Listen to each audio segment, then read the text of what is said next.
بسم اللہ الرحمن الرحیم۔ ناظرین، آج 5 جولائی ہے، بدھ کا دن، شام کا وقت سن 2023۔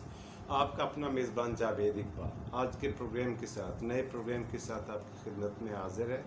شام کا وقت ہے، آپ سب کو میری طرف سے السلام علیکم ورحمۃ اللہ وبرکاتہ۔ کیسے ہیں آپ سب لوگ؟ ٹھیک ہیں، خوش و خرم ہیں، ٹھیک ہیں، خیریت سے؟ میری دعا ہے اللہ سبحانہ و تعالیٰ سے کہ آپ جہاں بھی ہوں اپنے اہل خانہ کے ساتھ خوش بھی ہوں اور محفوظ بھی۔ جی ناظرین، شام کے پروگرام میں آپ سب کو پتہ ہے کہ پہلا اور مین سیگمنٹ ہوا کرتا ہے آج کی کہانی۔ بڑی دلچسپ، بڑی انٹرسٹنگ سٹوری آپ کی خدمت میں پیش کرنے کے لیے حاضر ہوا ہوں۔ امید ہے آپ توجہ سے سنیں گے اور غور بھی فرمائیں گے اور کہانی کی تہہ تک پہنچنے کی کوشش کریں گے۔ ناظرین، آپ نے سنا ہوگا، پڑھا ہوگا یا کہیں دیکھا ہوگا، فیل کیا ہوگا، محسوس کیا ہوگا، دانا لوگ، عقل مند لوگوں کا کہنا اور ماننا یہ ہے کہ دنیا میں اگر 100 عقل مند آدمی، اعلیٰ ظرف آدمی فوت ہو جائے، وفات پا جائے، تو اتنا نقصان نہیں ہوتا جتنا ایک کم ظرف اور بے وقوف آدمی کا با اختیار، با اقتدار ہو جانے سے ہوتا ہے۔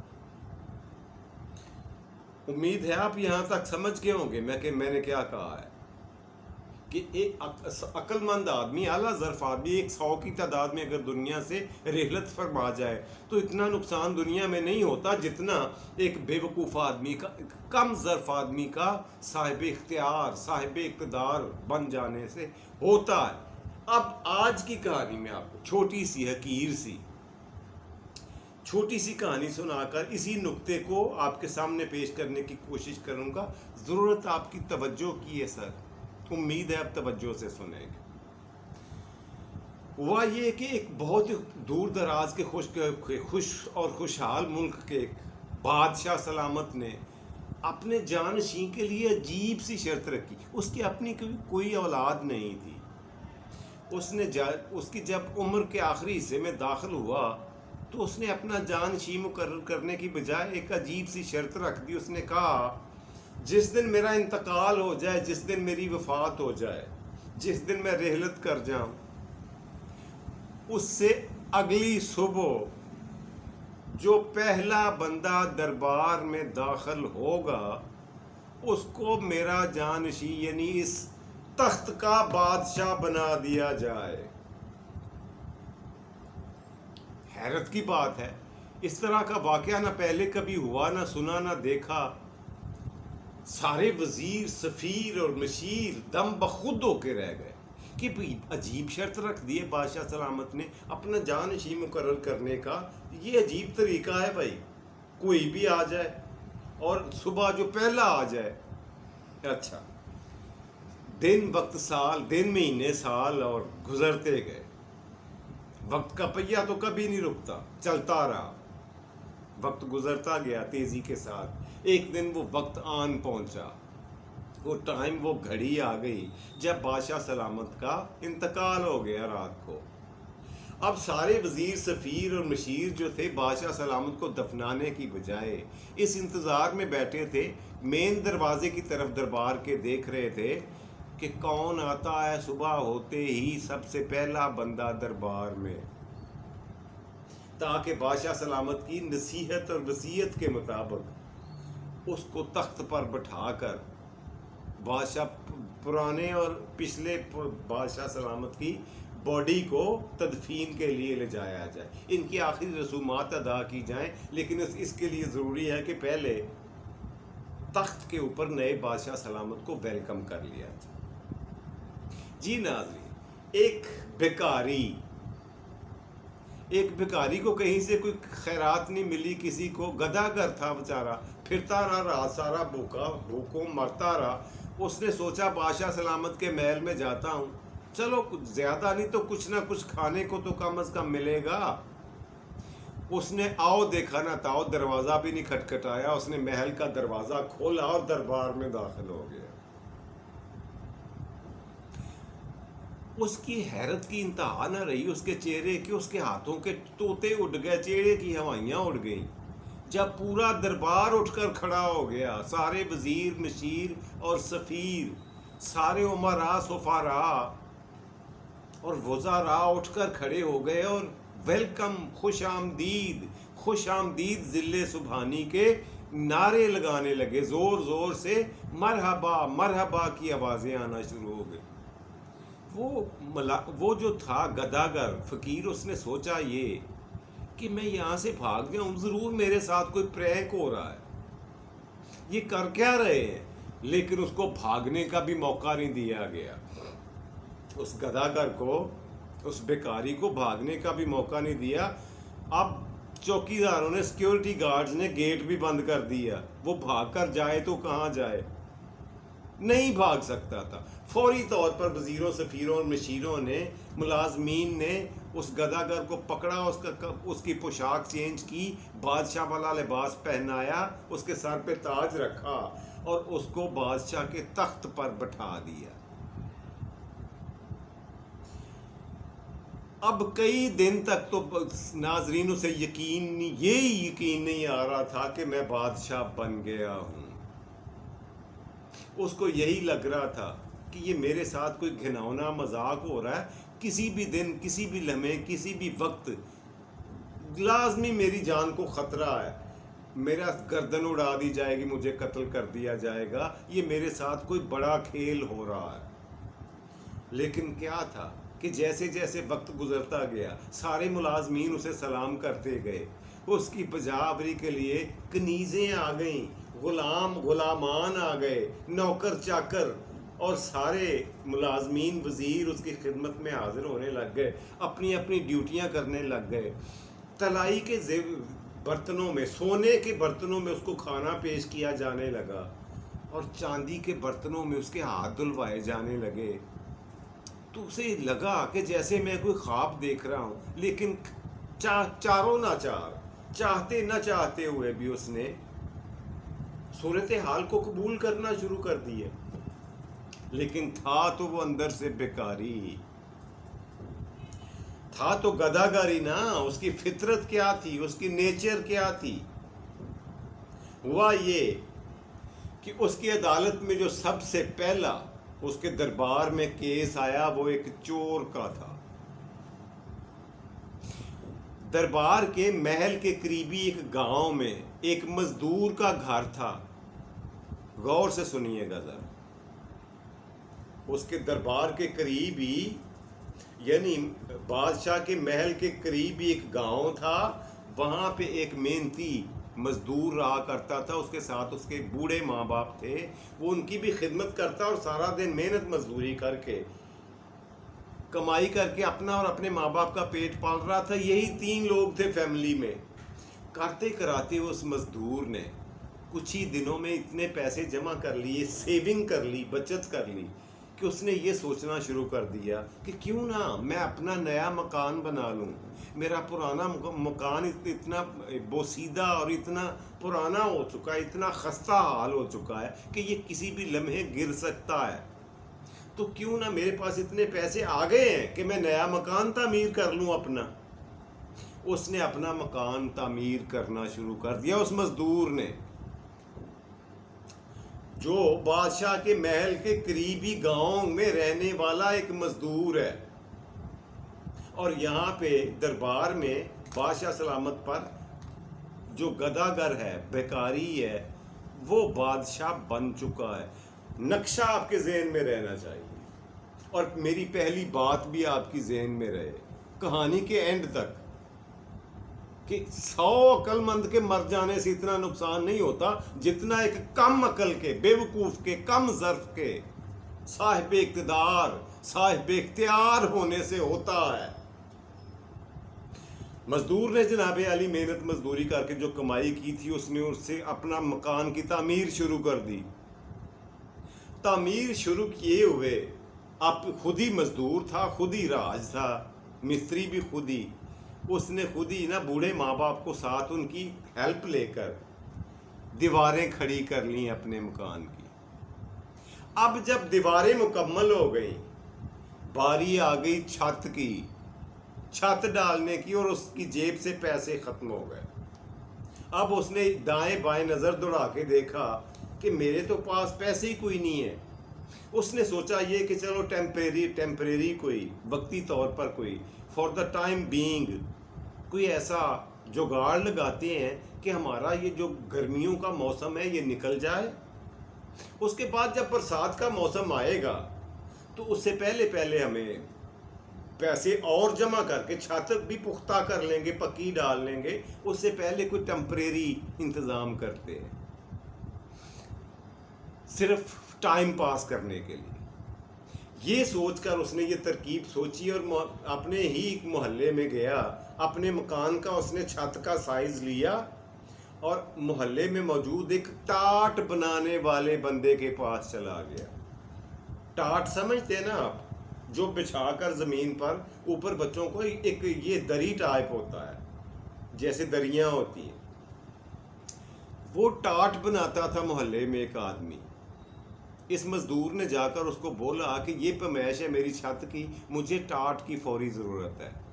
اس نے کہا سو بسم اللہ، میرے پاس صبح صبح اتنے اچھا گاہک آ گیا ہے جو پیسے بھی نقد دے رہا ہے، اور پتہ نہیں میں نے کس کا منہ دیکھا تھا، آج تو بڑا لکی ڈے ہے میرے لیے، خوش قسمتی کا دن ہے کہ اللہ نے دیا بھی ہے اور چھپر پھاڑ کے اتنا بڑا گاہک آ گیا ہے، اور وہ بھی نقدوں میں۔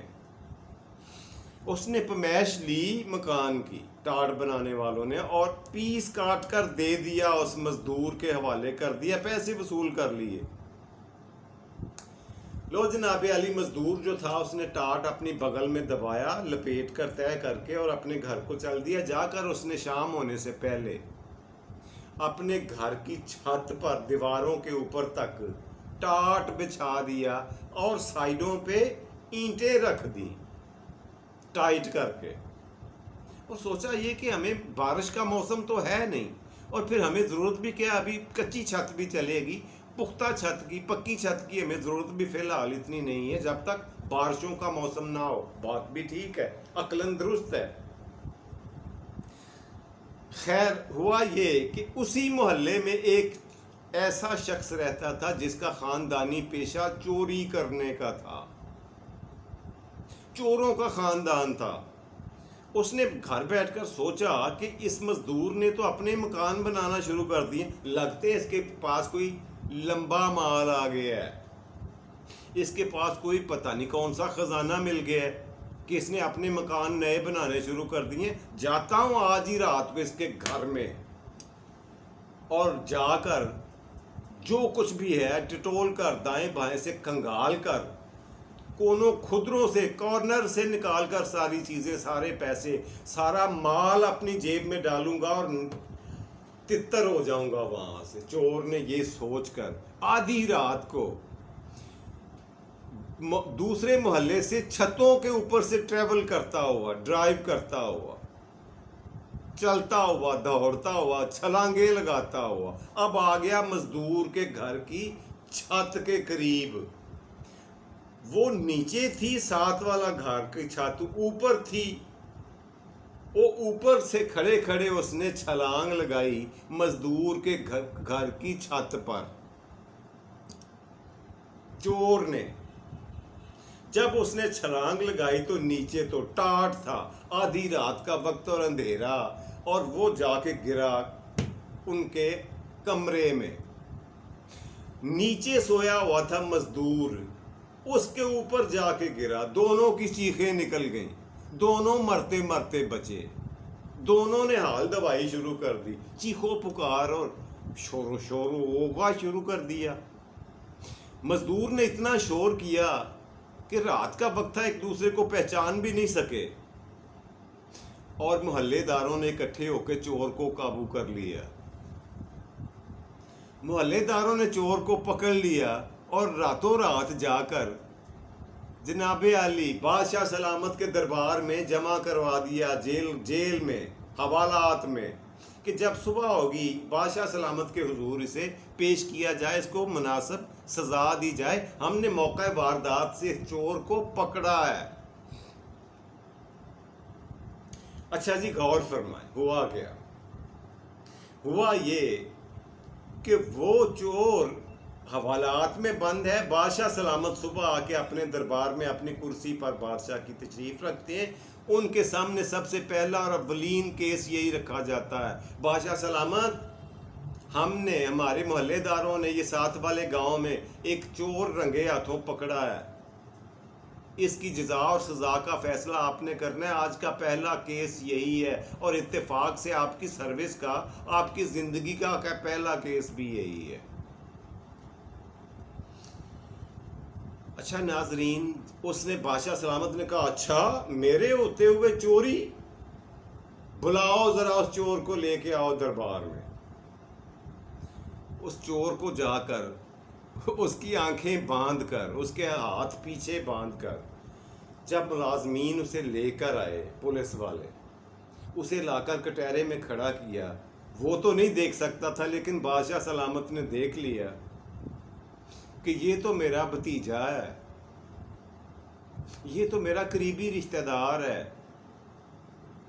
اب بادشاہ سلامت کا چہرے کا رنگ اڑنا شروع ہوا کہ اب کیا کروں, what to do now, کیا کروں. انہوں نے سوچا یہ چور کی آنکھیں نہیں کھولنی. پتا تھا اسے اگر چور کی آنکھیں کھولنی تو وہ مجھے چاچا کہہ کے میرے گلے لگ جائے گا, اور سارے لوگوں کو کے سامنے میری بے عزتی اور انسلٹ ہوگی, توہین ہوگی, حد تک آمیز رویہ ہوگا. اس نے کہا اس کی آنکھیں نہیں کھولنی, آپ ایک کام کرو کہ اس کو نا پھانسی لگا دو. اس چور کی سزا یہ ہے کہ اس کو پھانسی لگا دو. جلادوں نے فوری طور پر پکڑا, اسے پھانسی گھاٹ پہ چڑھایا, اور اس نے, چور نے کہا بادشاہ سلامت میری آخری خواہش تو سن لیں, میری صفائی میں مجھے کچھ کہنے کا موقع دیں. اب بادشاہ سلامت نے سوچا کہ چلو سن تو لیتا ہوں بھلا کیا کہتا ہے, ہو سکتا ہے کوئی درمیانی رستہ نکل آئے. اس نے کہا ہاں کیا کہنا چاہتے ہو بتاؤ مجھے. اس نے کہا جی اس میں میرا کیا قصور ہے, شکایت تو مجھے اس مزدور کی کرنی چاہیے جس نے مجھے دھوکہ دیا, جس کے دھوکے کی وجہ سے میں اتنی بری طرح سے گرا ہوں کہ میری ٹانگیں بھی ٹوٹ سکتی تھیں, میری بازو بھی ٹوٹ سکتے تھے, میں مر بھی سکتا تھا. اتنا بڑا دھوکہ, اور وہ بھی آپ کی سلطنت میں. بادشاہ سلامت نے کہا اب ٹھیک ہے, کلو آ گیا میرے ہاتھ میں. اس نے کہا اس کو آنکھیں اس کی بندھی رہنے دو, اور اس کو محل سے باہر نکالو, اور اس مزدور کو پکڑ کے لاؤ. اس جرم کی سزا مزدور کو ملے گی. سنتے جائیں, سنتا جا شرماتا جا. مزدور کو جناب عالی پولیس مین گئے, بادشاہ سلامت کا حکم تھا, اس کی تعمیل ہوئی. جا کر ملازمین نے, پولیس والوں نے اسے پکڑ کے لے آئے مزدور کو. اچھا مزدور نے بھی سن رکھا تھا کہ چور نے جان کیسے چھڑوائی ہے. اس کو سمجھ آ گئی تھی کہ جو جتنا چاتر ہوتا ہے بادشاہ سلامت اتنی ہی اس کی فیور کرتا ہے. اس نے کہا بادشاہ سلامت کیا حکم ہے میرے لیے. اس نے کہا کوئی حکم نہیں ہے, تم نے ایک غریب آدمی کو, شریف آدمی کو رات کے وقت دھوکہ دیا ہے, وہ تمہاری چھت سے گرا ہے اور اس کی ٹانگیں ٹوٹ سکتی تھیں, یہ ہو سکتا تھا, وہ بڑا نقصان ہو سکتا تھا. تم نے یہ دھوکہ دے, اس دھوکہ دہی کی وجہ سے تمہیں سزائے موت دی جاتی ہے, تمہیں پھانسی پہ لٹکایا جائے گا. اب وہ مزدور تھا, وہ پہلے سے سوچ کر آیا ہوا تھا. اس نے آ کر کہا بادشاہ سلامت آپ کا حکم بجا, آپ کا فیصلہ بالکل درست ہے, مگر سرکار اس میں میرا کیا قصور ہے. میں نے جو ٹاٹ لا کر چھت پہ بچھایا تھا وہ اتنا کمزور تھا, اتنا ناقص میٹیریل کا بنا ہوا تھا, جس کی وجہ سے یہ بیچارہ چھت سے نیچے گر گیا. اگر وہ مضبوط ہوتا تو یہ نہ گرتا. میرا تو اس میں کوئی قصور نہیں, میں تو پیسے خرچ کے لایا ہوں. یہ تو قصور ہے اس کا جس نے یہ ٹاٹ بنایا, جس سے میں نے خریدا ہے. بادشاہ سلامت نے کہا بالکل ٹھیک کہہ رہا ہے مزدور, اس کو چھوڑ دو اور وہ ٹاٹ بنانے والے کو لے کے آؤ. آج سزا ملے ہی ملے, جزا اور سزا کا فیصلہ آج ہی ہوگا. آج ہی سزا پہ عمل درآمد بھی ہوگا، اسی سٹنگ میں، اسی بیٹھک میں ہوگا۔ اس کو چھوڑ دیا جی مزدور کو، اور ٹاٹ والے کو لے آئے۔ ٹاٹ والے نے آ کر یہ کہا، ٹاٹ والے کو کہا جی میرا قصور کیا؟ اس نے کہا تم نے ٹاٹ بیچا تھا اس بندے کو، اس مزدور کو؟ اس نے کہا جی بیچا تھا۔ اس نے کہا اتنا کمزور اور اتنا ناقص ٹاٹ، اگر تمہارے پیسے جب تم نے صحیح چیز کے لیے پورے لیے، معیاری چیز کے لیے، تو پھر اتنی تھرڈ کلاس چیز کیوں بنائی اور کیوں بیچی میری حکومت کے ہوتے ہوئے؟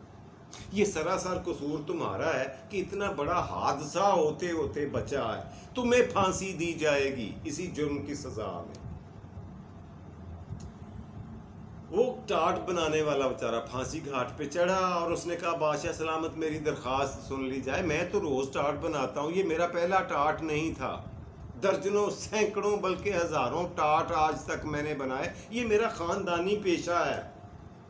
ٹاٹ میں ہم دادا پر دادا سے بناتے چلے آئے ہیں، اور میں نے بھی اپنی زندگی میں جب سے ہوش سنبھالا ہے یہی کام کرتا آیا ہوں۔ میرا بنایا ہوا ٹاٹ پھٹ نہیں سکتا، ٹوٹ نہیں سکتا۔ میں آپ کو بتاتا ہوں اصل میں یہ ٹوٹا کیوں ہے۔ اس نے کہا ہاں بتاؤ کیوں ٹوٹا ہے؟ جب تمہارا ٹاٹ ٹوٹ ہی نہیں سکتا، اتنا مضبوط ہوتا ہے، آج تک کوئی نہیں ٹوٹا، کوئی شکایت نہیں آئی میرے تک، تو پھر یہ کیوں ٹوٹا، پھٹا کیوں؟ ٹاٹ بنانے والے نے کہا بادشاہ سلامت، جس دن میں ٹاٹ کا یہ حصہ بن رہا تھا نا، بنا رہا تھا، ہمارے محلے میں ایک کبوتر باز نے کبوتروں کا جھنڈ اڑا دیا تھا۔ کبوتر بڑے رنگ برنگے تھے، اور پھر ہوا میں، فضا میں کلا بازیاں بھی لگا رہے تھے۔ میں نہ چاہتے ہوئے بھی میری توجہ ان کبوتروں کی طرف ہو گئی، اور یوں ٹاٹ کا یہ ٹکڑا کمزور بن گیا، غیر معیاری بن گیا۔ قصور میرا بالکل بھی نہیں ہے، قصور تو محلے کے کبوتر باز کا، جس نے میری توجہ بٹائی، میری توجہ کا مرکز کوئی کچھ اور بنا دیا۔ اگر وہ نہ بناتا، اگر وہ نہ کرتا، تو میں ٹاٹ بالکل میں نے ٹھیک بنانا تھا، پہلے بھی تو بنائے ہیں اور بعد میں بھی بنائے، وہ چیک کر لیں، کوئی نہیں ٹوٹ سکتا، پھٹ کوئی نہیں سکتا۔ بادشاہ سلامت نے کہا بالکل ٹھیک ہے، اس کو چھوڑو، جلدی کرو، پہلے ہی کافی دیر ہو گئی ہے، دن جو ہے وہ ڈھلنے کو ہے، کبوتر باز کو لے کے آؤ۔ کبوتر باز کو پکڑ کے لے آئے جناب عالی، سپاہی لے آئے، جلادوں سے کہا اس کو پھانسی پہ چڑھا دو۔ اس کو پوچھا گیا پچھلے سے پچھلے اتوار تم نے کبوتر اڑائے تھے 10 بجے صبح؟ اس نے کہا سرکار ہاں میں نے تو ہر سنڈے کو، ہر اتوار کو اڑاتا ہوں، اور 10 بجے ہی اڑاتا ہوں۔ اس نے کہا اس کا مطلب ہے تم اپنا جرم تسلیم کرتے ہو۔ بادشاہ سلامت نے کہا تمہارے کبوتر اڑانے کی وجہ سے ٹاٹ ناقص بنا، چھت ناقص بنی، اور بہت بڑا جانی حادثہ ہوتے ہوتے رہ گیا۔ اس لیے یہ انصاف کا تقاضا یہی ہے کہ اس جرم کی سزا تمہیں دی جائے۔ تمہاری وجہ سے اس کی ٹاٹ بنانے والے کی توجہ بٹی، اس کا دھیان دوسری طرف لگا، اور ٹاٹ ناقص بن گیا، غیر معیاری بن گیا، اور ایک بہت بڑا جانی نقصان ہوتے ہوتے رہ گیا۔ ٹاٹ والے نے کہا، کبوتر باز نے کہا جناب علی بات یہ ہے کہ ٹھیک ہے بادشاہ سلامت، آپ قائم، آپ کی بادشاہی قائم، آپ سلامت، آپ کی بادشاہی سلامت۔ میں خاندانی کبوتر باز ہوں، لیکن میں مراسیوں کی فیملی سے تعلق رکھتا ہوں۔ اب یہ بات سن کر بادشاہ سلامت اپنے ہنسی روک نہیں پائے۔ انہوں نے سوچا پہلا کیس آیا بھی میرے پاس تو کون سا، کس برادری کا، کس معاملے کا، کس بندے کا۔ اب وہ بہانہ سوچ رہے تھے بادشاہ سلامت کہ کسی طریقے سے اس کو بھی نکالوں، کسی اور کو پھنساؤں۔ اس نے کہا بادشاہ سلامت آپ یہ کیوں نہیں کرتے کہ چور کو نہ صحیح، اصل مسئلہ فساد کی جڑ تو چور ہے، آپ دوسرے تیسرے چوتھے کو خام خواہ پکڑ رہے ہیں. اگر آپ میری مانے تو چلو چور اگر نہیں ملتا تو اس کے کسی بھائی کو کسی رشتہ دار کو لا کر یہ سزا دے دے, پھانسی پہ اسے چڑھا دیں. بادشاہ سلامت نے کہا بالکل ٹھیک. آپ لوگ جاؤ, سپاہیوں کو حکم ہوا, پولیس والوں کو, اس کو چھوڑ دو کبوتر باز کو, اور جا کر اس چور کو ڈھونڈو. اگر نہیں ملتا تو اس کے کسی بھائی کو لے آؤ, نہیں ملتا تو اس کے کسی محلہ دار کو لے آؤ, لے کے ضرور آنا, اس لیے کہ یہ میرے پہلا کیس ہے اور میری عزت اور بے عزتی کا معاملہ ہے. میں بادشاہ سلامت ہوں, اتنے بڑے ملک کا بادشاہ, اور اپنے پہلے ہی کیس میں سزا دیے بغیر اٹھ جاؤں, یہ ہو نہیں سکتا. سپاہیوں نے جان چھڑانے کے لیے باہر نکلے, پنڈ میں گئے. ان کو جو پہلا بندہ ملا انہوں نے پکڑا اور پکڑ کر ہیلے بہانے سے اس کو بادشاہ سلامت کے حضور پیش کر دیا. اس کی سنے بغیر, اس کو صفائی کا موقع دیے بغیر انہوں نے پھانسی گھاٹ پہ چڑھا دیا. بادشاہ سلامت نے کہا اگر اس سے کچھ پوچھا یا کچھ بتایا تو یہ بھی جان چھڑا لے گا, اور اب شام ہونے والی ہے, ہم نے فیصلے پہ عمل درآمد کب کرنا ہے؟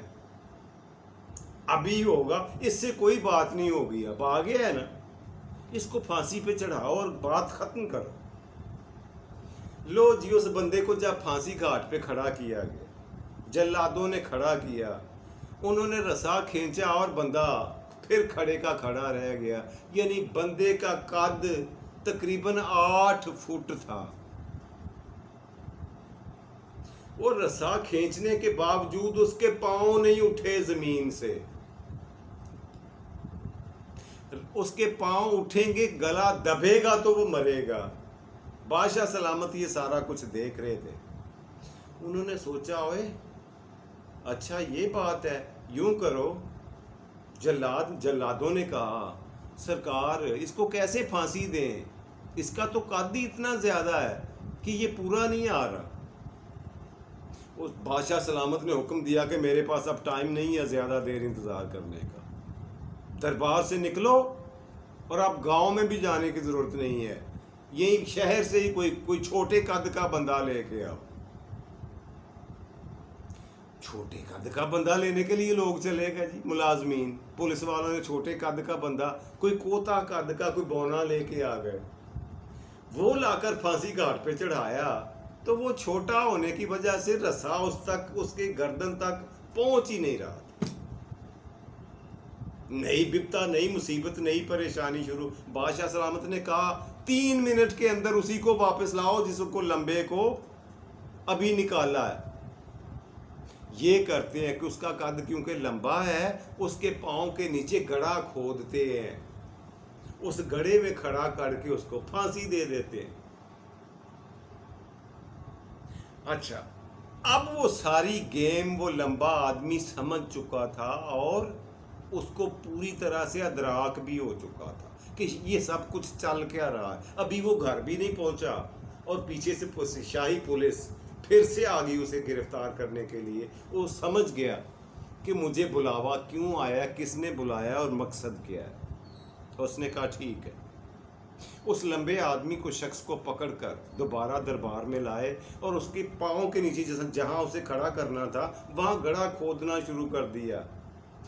اب ملازمین گڑھا کھود رہے تھے اور وہ بندہ زور زور سے کہنے لگ گیا وہ جلدی کرو یار, چھیتی کرو یار, ٹائم نکل دے پہ, وقت جا رہا ہے, وقت گزر رہا ہے, قیمتی وقت ہے, جلدی کرو یار, مجھے پھانسی لگاؤ. بادشاہ سلامت نے کہا یار اس کو پھانسی لگانے لگے ہیں یا اس کا نکاح کروانے لگے ہیں, یہ اتنا خوش کیوں ہو رہا ہے, اس کے چہرے کے اوپر پریشانی کی بجائے خوشی کی لہر کیوں. اب یہ بھی پریشانی کا معاملہ تھا بادشاہ سلامت کے لیے کہ یہ پریشان کیوں نہیں ہے, دکھی کیوں نہیں ہے, خوش کیوں ہو رہا ہے. اب یہ بادشاہ سلامت کے لیے نئی مصیبت. بادشاہ سلامت نے اسے اپنے تخت پر بلایا اور پوچھا اوے تم اتنا خوش کیوں ہو رہے ہو. اس نے کہا بادشاہ سلامت بات یہ ہے کہ اس وقت جو بندہ پھانسی چڑھے گا وہ سیدھا جنت میں جائے گا, اور جنت میں ایک بہت بڑا ملک ہے, خوبصورت خوشحال ملک ہے جس کا بادشاہ مر گیا ہے اور اس کی سیٹ خالی ہے. اس وقت جو بندہ مرے گا وہ جنت میں جائے گا اور سیدھا اس بادشاہ کی کرسی پہ بیٹھے گا اور ایک اتنے بڑے ملک کا بادشاہ بن جائے گا کہ جس کی کوئی پوری دنیا میں دوسری مثال کوئی نہیں ہے. بادشاہ سلامت نے جلدی سے اپنا چوگا اتارا, اپنا تاج اتار کر پھینکا اور جا کر پھانسی گھاٹ پہ کھڑا ہو گیا. کہتا ہے چل الو کے پٹھے, اس کو بھگا دیا اور جلادوں سے کہا فوری طور پر مجھے پھانسی لگاؤ. اب جلادوں کو شاہی فرمان تھا, انہوں نے عمل درآمد کر دیا جی, بادشاہ سلامت کو پھانسی دے دی. اور یوں اس ملک کی, اس قوم کی, اس محل کی, ان ملازمین کی, اس رعایا کی, اس رعیت کی, اس عوام کی, اس پبلک کی ایک نااہل, نالائق, گداگر اور کم ظرف آدمی سے, منگتے آدمی سے جان چھوٹی. ادروائز یہ سلسلہ پتہ نہیں کب تک چلتا اور چلتا ہی رہتا ہے, ایک سے دوسرا, دوسرے سے, یہ نہ تھمنے والا, نہ رکنے والا, نہ ختم ہونے والا ایک سلسلہ چل سکتا تھا جو اس کی پھانسی پہ ختم ہو گیا, رک گیا, تھم گیا. تو ناظرین, جو میں نے سب سے پہلے کہانی شروع کرنے سے پہلے میں نے آپ کو بتایا تھا کہ 100 عقل مند اگر دنیا سے رخصت ہو جائے, وفات پا جائے, تو اتنا نقصان نہیں ہوتا. سچ کہتے ہیں عقل مند کہ جتنا ایک کم ظرف آدمی, ایک نالائق آدمی, ایک گداگر, ایک منگتے آدمی کے صاحب اقتدار, صاحب اختیار بننے سے ہوتا ہے, حکومت میں آنے سے ہوتا ہے. جی ناظرین, یہ تھی آج کی کہانی. امید ہے آپ کو اچھی لگی ہوگی, آپ کو پسند آئی ہوگی. تو بڑھتے ہیں ناظرین آج کے پروگرام کے دوسرے آپ کے فیوریٹ اور بہترین سیگمنٹ کی طرف, اور وہ روزانہ کی طرح ہوا کرتا ہے آج کا سوال. جی ناظرین, آج کا سوال بڑا مزے کا ہے آپ کی معلومات میں اضافہ کرنے کے لیے. آج کا سوال یہ ہے کہ آپ بتا سکتے ہیں, آپ میں سے کوئی بتائے گا کہ دنیا کا سب سے لمبائی میں سب سے زیادہ درخت کون سے شہر اور کون سے ملک میں ہے, اور اس کی لمبائی کتنی ہے؟ چلیے یہ بھی بتا. لمبائی میں بتاتا ہوں. نمبر 1 لمبائی ہے اس کی 360 فٹ. شہر ہے کیلیفورنیا اور ملک ہے امریکہ.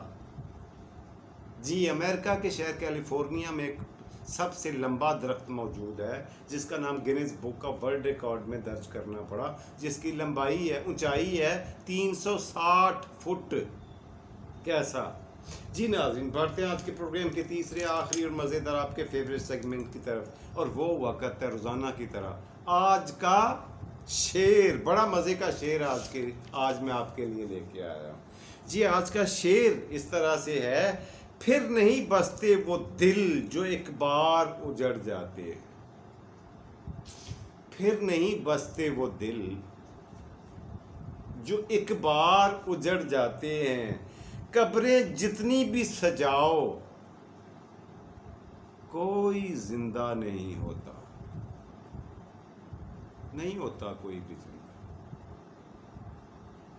خوش رہیں جی, خوش رکھے, خوشیاں بانٹے, اور پاکستان زندہ باد.